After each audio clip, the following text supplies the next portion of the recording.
Pandemi COVID-19 memberikan banyak sekali dampak di segala aspek kehidupan untuk masyarakat pada saat ini.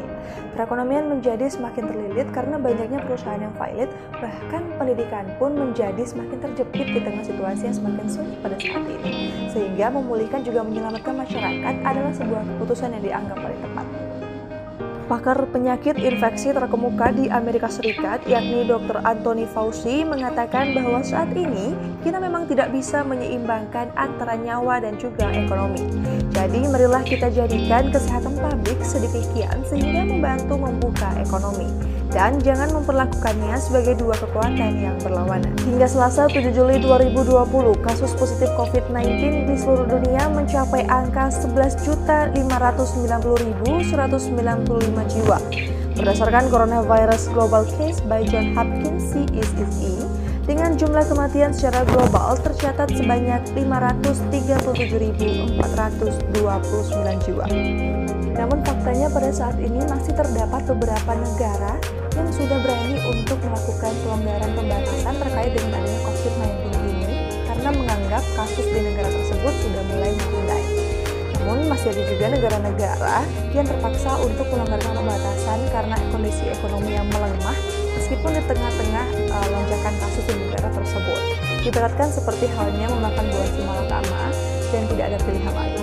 Tercatat pada saat ini terdapat 7 negara yang mulai memberlakukan lockdown jilid 2, meski tak secara nasional, melainkan hanya di sejumlah bagian negaranya. Antara lain seperti halnya Spanyol, Portugal, Kazakhstan, Inggris, Cina, Jerman, dan juga Australia.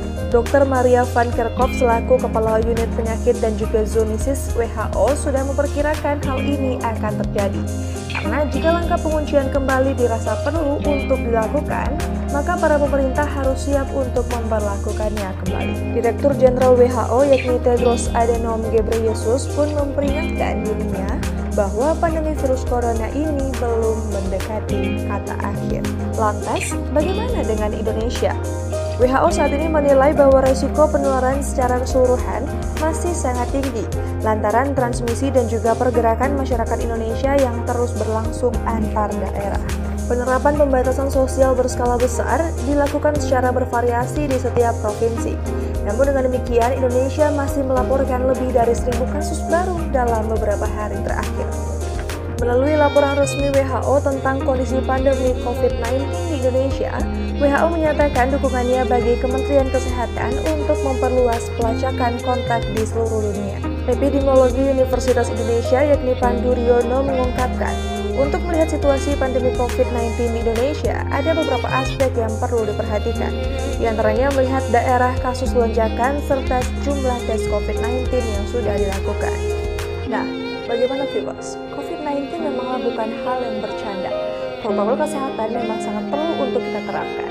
Ingat, kita semua belum menang, dan COVID-19 hingga detik ini masih berada di sekitar kita.